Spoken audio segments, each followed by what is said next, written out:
and welcome. It's actually the Friday edition of Vision Sports 360 on WTV, and it's actually an exciting time to be in front of you right here. Talking about what we have for you today on the show, with starting from the home front, like we always do, with the Super Falcons of Nigeria.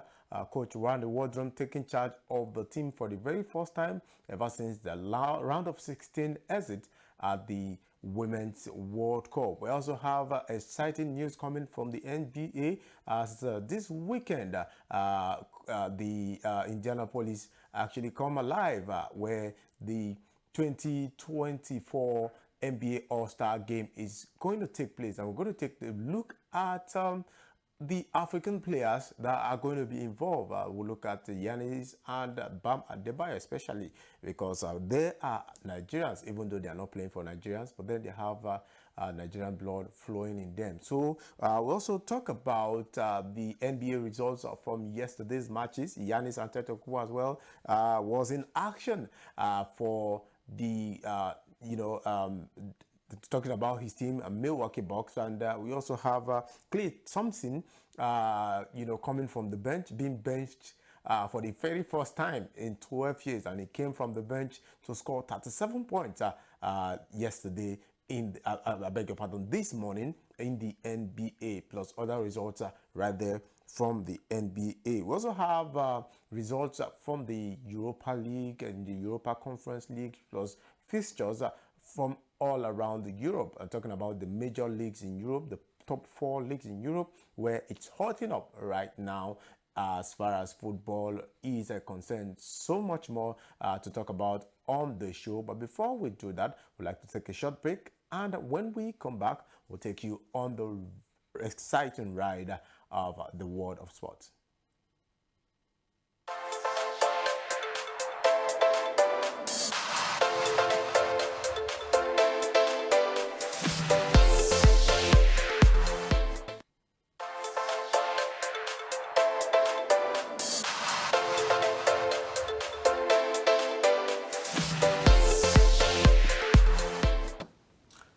Welcome back to the show. And starting from the home front, let's tell you that the coach of the Super Falcons, Randy Wardrum, has released a list of 21 players that will be coming to camp to prepare for the 2024 Olympics qualifier against Cameroon. The first leg of this tie will be in Douala, Cameroon, as Randy Wardrum, just like I said at the introduction, will be taking charge of the team for the very first time since that round of 16 clash against the Three Lions of England at the 2023 FIFA Women's World Cup. Also making a return to the team, we have Ashley Prompte and Alimatu Aide. These two also making their return since that World Cup exit. Where they lost to England after a penalty shootout. And looking at the team list, let's give you the list of goalkeepers. We have Chiamaka Nnadozie of Paris FC, doing so well with her club. For me, I call her the penalty saving specialist. She's been doing it for her club, and looking at what she's done for Paris FC, 7 penalties every time. She's come to face penalty. She's always, done her best, so to say, to actually, save his club side. So Paris FC's Chiamaka Nnadozie is among the team. We have Tochukwu Oloishi. We have Linda Jiwaku of Bayelsa Quinto, a home-based player in the team. We also have Osinachi Ohale of Pachuca Club in Mexico, Ashley Prompte of Al Ittihad of Saudi Arabia. We have Oluwatosin Dimehin of Stade de Reims. We have France Michel Alozie, who is of Houston Dash. We have Akudo Ogbonna of Remo Stars, another home-based female player right there in the team. We have Rafiat Imran of Stade Reims in France. And then in midfield, we have Deborah Abiodun of University of Peterborough in United States. We have Alimatu Ayinde of Rosengard in Sweden. We have Christy Ochebe of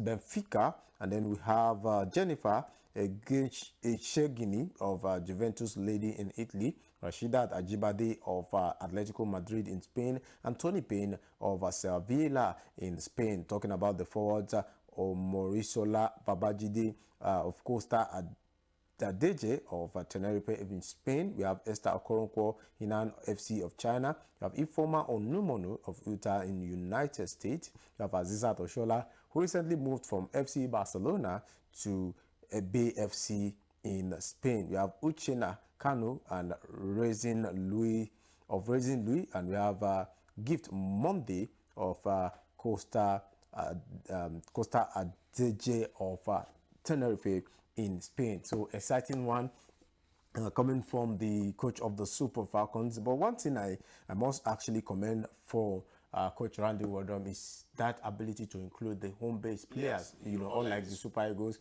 where they say the popular position that has been left is like, you know, the standard position that is left for the home-based players is the goalkeeping department. You know, when you look at the Super Eagles team that went to the African Cup of Nations, we have Olorunleke Ojo as the only home-based player in that team, and he's a goalkeeper. And if you have to go back to, you know, previous times where they've included the home-based players in the Super Eagles list, most of them are, you know, goalkeepers. You know, you have to go back to the days of I think John Noble of Enyimba. You know, there was a time where we used to have you know, there's this particular guy, I've forgotten his name, I'm trying to remember his name, who was actually in goal. You know, most of the time he was invited, he's always in goal for Nigeria, as at that time, you know, the home-based goalkeeper. Every point in time where we've had home-based players being invited into the Super Eagles, is always the home-based player. But this time around, for the Super Falcons, we have two home-based players. One, a defender that plays for Remo Stars in, you know, ladies. That's you know, in Ikene. Remo Stars is in Ikene, so they have their ladies team. One of their player is there, and they have Linda Jiukrao, who is of Bayelsa United. So kudos to the coach of the Super Falcons, Randy Waldrum, you know, for this all-inclusive, you know, list that, you know, was released earlier yesterday. So we'll see how this pan out. We'll see as preparations for this match, you know, start. We'll make sure that we'll come here and give you updates right from the Super Falcons, you know, camp as regards to that match against Cameroon. And moving on, this time we're talking basketball, and you know, talking basketball, Giannis Antetokounmpo will be among 7 players with ties to Africa at the 2024 NBA All-Star in Indianapolis this weekend. So interesting one for Giannis Antetokounmpo, and the most interesting part of it is that he's going to captain the Eastern Conference, and you know, Giannis Antetokounmpo will be representing the Eastern Conference, you know, for the 3rd time in his NBA career. So exciting one coming for the Nigerian Greek freak, as he's called. So Giannis Antetokounmpo right there joining the team, talking about the Eastern Conference team. We also have Bam Adebayo, who is of Nigeria, and he also has ties with the United States, and he'll be joining Bam. He'll be joining Giannis for the Eastern Conference team. And you know, this one player that I love so much. You know, the way he plays with his, you know, with all the energy. He plays with his heart. You know, I so much wish, and every time I watch him play, I wish that he's playing for Nigeria, but you know, that's not the case, as you know, as you can see. And we also have other rising players, including Pini, what's it called? We have the one by Victor Wembanyama, who is of France, but then he has ties to Togo, DR Congo. We have Bilal Koulibaly, who has tied to Belgium, and he's also originally from Mali. And then we have Oscar Shimbwe of another Democratic Republic, citizen, so to say, who has tie to his country. So he's decided not to play for another country. But when you're talking about these players that are in this All-Star this season, so these are the 7 players that will be playing at the All-Star this season.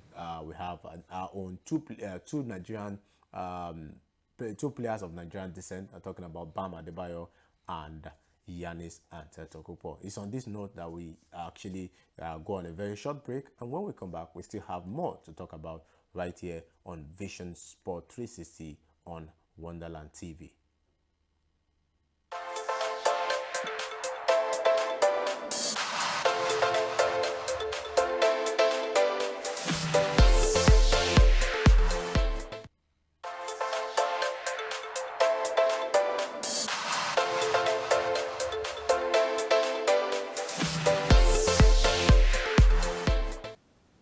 Welcome back to the show, and moving on, let's talk about Klay Thompson, who came off the bench for the very first time in 12 years. The last time he was, asked to sit on the bench and come into the game was during his rookie year. I think that was in 2012 at the Golden State Warriors. And then looking at this morning's game, he was asked to sit on the bench. As it is naturally when you have a player who is aging that is not playing up to his optimal best. Sometimes you have to reserve your energy and come into the game when you are needed the most. And this is exactly what he did yesterday, coming into the game. After sitting on the bench, he took it so well. Some players will be angry that the coach asked them to go and start from the bench, but he was not.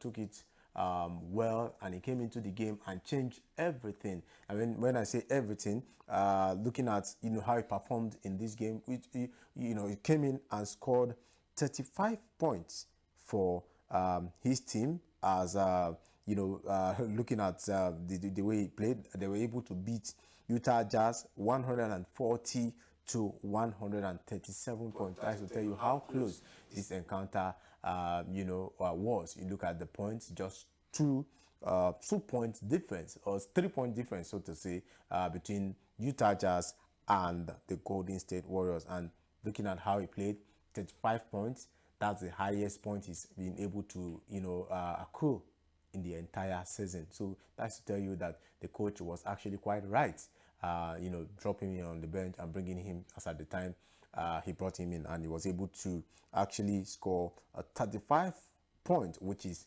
actually a season high for Klay Thompson. Also, looking at other results, as you can see on the screen, we have Milwaukee Bucks beating Memphis Grizzlies beating Milwaukee Bucks by 130 to 110 points, and Giannis Antetokounmpo was in that game, as you can see on the screen right there. Zion Williams scored 27 points, and Gigi Jackson scored 19 points. And also looking at the bench that helped the Grizzlies beat the Milwaukee Bucks in the 13th Western Conference to prevail against the Bucks.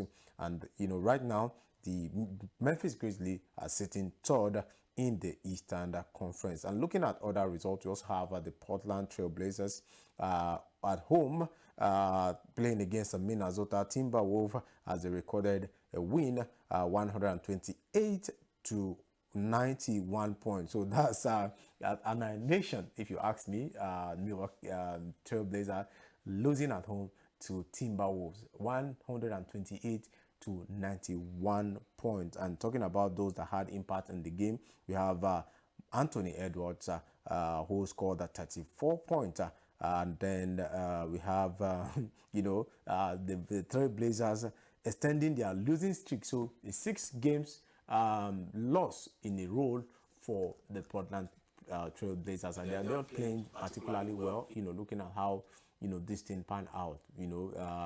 Losing 91 to 128 points. It shows where this Trailblazer team are at the moment, and things are not looking so fine for the Portland Trailblazers. We wish them the best of luck as they try to overturn their form, return back to form as the season progresses. And moving on, we're still moving to football right now, talking about the results from the Europa League and the Europa Conference League. Yesterday, we saw Ayasa, who scored twice in injury time to rescue a draw in their first leg of the Europa Conference League against Norwegian side Bodo Glimt. And looking at Europa League as it pans out, yesterday we have Feyenoord playing out a 1-0 draw against AS Roma. Galatasaray beating Sparta Prague by 3-2. We have Shakhtar Donetsk playing a 2-2 draw against Olympique Marseille. We have Young Boys losing at home to Sporting Lisbon. Sporting Lisbon showing the kind of imperial form that they are in this season by beating Young Boys away from home by 3-1. That tie for me is as good as done, but just like we always like to say, anything can happen in football. But Sporting Lisbon will be taking the advantage back to Portugal. We also have another Portuguese team winning yesterday. Benfica beating Toulouse from France by 2-1. Another surprising game for me yesterday was that game between Lens and Freiburg. Naturally, Lens and Freiburg are two high-scoring sides, but I was so surprised that the game actually ended goalless. No side scoring a goal in that particular game, so it's actually quite surprising. Another team in form at the moment, AC Milan, who stepped down from the Champions League. They're playing in the Europa League this season now. From the Champions League down to the Europa League, they won against Rennes from France by 3-0. While another Portuguese club was in action in that match between Sporting Braga and Karabakh. And this is actually a surprising result for me. Karabakh beating Sporting Braga at home. That's surprising. So it seems like the Europa League is the league that is made for all the Portuguese sides. Three Portuguese club sides playing in the Europa League round of 32. Now we switch gears and move on to the Europa Conference League, where we have Molde beating Lega Warsaw by 3-2. Olympiacos beat Ferencvaros 1-0. We have Sturm Graz beating Slovia Bratislava 4-1, while Union Saint-Gallen against Eintracht Frankfurt ended 2-2. Just like we said earlier, Ajax against Bodo Glimt ended 2-2, and we also have Maccabi Haifa beating Ghent by 1-0. And Real Betis surprisingly losing to Dynamo Zagreb by 1-0. I don't know what's wrong with Real Betis this season. It seems like the early season form, the way they started, they cannot actually keep up with it, and they're beginning to lose matches. They're beginning to lose ground, even in the Spanish La Liga. And this result against Dynamo Zagreb for me is actually a new low for Real Betis as far as I'm concerned, in my own personal opinion. And looking at other results, Soviet played out a goalless draw against Ludogorets of Hungary. So that's about it as far as the Europa League and the Europa Conference League is concerned. So we'll take a very short break, and when we come back, we'll try to take you around the world of European League, talking about the major leagues in Europe, the Spanish La Liga, the English Premier League, the Italian Serie A, and the German Bundesliga, as things are beginning to hot up in these various leagues. Tomorrow is going to be even hotter. I'll go on the short break now, and when we come back, we'll take a look at tomorrow's features.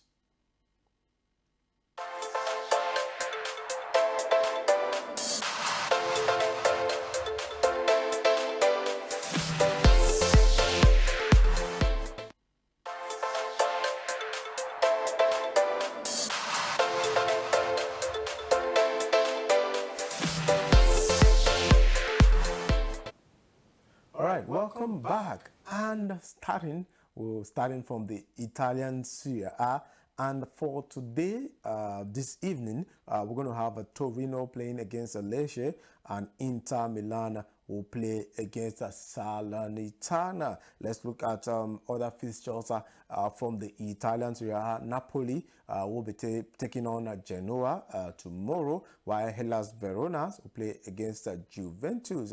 Atlanta will take on Sassuolo. And on Sunday, we're going to see Lazio taking on Bologna. Empoli will take on Fiorentina. Udinese will take on Cagliari. Firenze against AS Roma. And Monza playing against Inform AC Milan.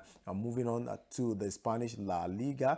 Tonight we're going to see Villarreal take on Getafe, and tomorrow being Saturday in the Spanish La Liga, Atletico Madrid will take on Las Palmas, Osasuna will take on Cadiz, Celta Vigo against FC Barcelona, Valencia will take on Sevilla, and on Sunday we're going to see table toppers Real Madrid are taking on Real Vallecano, Granada against Almeria, Mallorca will take on Real Sociedad, and Real Betis will take on Alaves. So for me, this is actually one of the most interesting league, one of the most interesting season as far as the Spanish La Liga is concerned. Previous season, you see Real Madrid battling it out with Barcelona, or you see Atletico Madrid battling it out with Real Madrid, or Atletico Madrid battling it out with Barcelona. But this season, something different is happening in the Spanish La Liga, where we have a little known Girona, not even Barcelona, battling Real Madrid for the coveted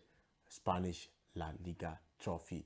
How is it going to end this season? Real Madrid gradually pulling away from the rest of the pack. The rest of the pack, is that going to continue, or will Girona actually prove doubters wrong? Because right from the beginning of the season, everybody has doubted whether they can actually take it down to the last day, whether they can eventually win the league. But so far, so good. They've not done badly. But in recent weeks, it seems like Real Madrid are gradually pulling away from them, especially after they played against Real Madrid, talking about Girona against Real Madrid, and they were walloped 4-0 by Real Madrid in that particular game. Will they come back? Will they bounce back and challenge Madrid, or continue to challenge Madrid, or keep the La Liga until the last day to decide who eventually wins the league? Your guess is as good as mine. We'll be here and continue to keep you posted as far as development unfolds within the La Liga. Moving on, we have the English Premier League, where it's also very hot. 3 teams in the race, talking about Arsenal, Liverpool, and Manchester City. Neither of the 3 teams are ready to give up the title chase, but tomorrow is going to be one of those days whether we'll see if Manchester City can continue in their run, because from January up to this very moment, it seems like we have the real Manchester City back. But then tomorrow they're going to play against an inconsistent Chelsea. So let's look at what's going to happen tomorrow in the English Premier League. Early kickoff for Liverpool as they take on Brentford, and Burnley will take on Arsenal tomorrow. So Arsenal will be looking to leapfrog Liverpool if Liverpool eventually don't get to win against Brentford. So let's see how that is going to pan out. Liverpool opportunity to extend the lead and keep pressure on Arsenal with their early kickoff against Brentford. If they can win that game, they will be 5 points above Arsenal, and it will now be up to Arsenal to see if they can keep up with the pace, and it's actually going to be an interesting one. Then we have Fulham taking on Aston Villa, Newcastle will take on Bournemouth FC, Nottingham Forest against West Ham United, Tottenham Hotspur will take on Wolverhampton Wanderers. On Tottenham Hotspur, by the way, in a kind of dilemma where we have Udogie, the left back, and talking about Pedro Porro, who is the right back, playing at right back for talking about Tottenham Hotspur, both injured for this particular game, and we know what this Wolverhampton Wanderers team is capable of. And without these 2 guys, will Tottenham Hotspur be able to overcome the challenge that this Wolverhampton Wanderers team will bring to them tomorrow in the English Premier League? We'll see what happens in that game. And then we have the big one which I'll say ordinarily this actually supposed to be one of those top of the table clash between Manchester City and Chelsea.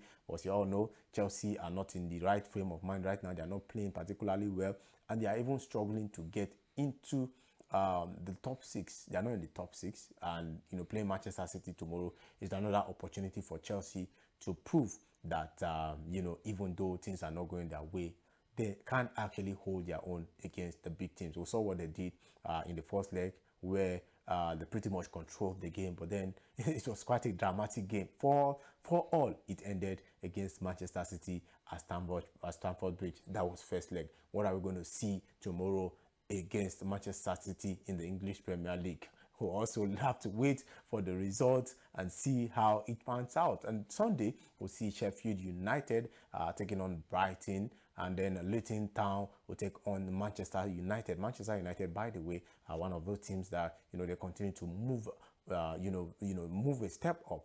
Taking that step up as far as the English Premier League table is concerned. Right now, they are ever close to the top four than they were at the beginning of the season, and it seems like there's hope at the end of the tunnel. There's light at the end of the tunnel with how it's looking right now. So close to the top four right now, and with Tottenham Hotspur and Aston Villa not particularly playing so well, there's actually an opportunity for Manchester United to sneak in on them. And looking at the last league for the day, and it's probably the last story for the day, we have the German Bundesliga, where FC Cologne will be taking on Werder Bremen.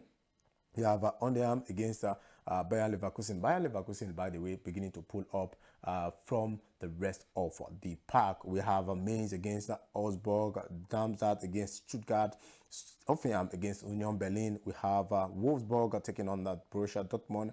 Leipzig will take on Mönchengladbach, and tomorrow we'll see Freiburg against Eintracht Frankfurt, and Bochum will play against Bayern Munich. And that's about it on today's edition of Vision Sport 360.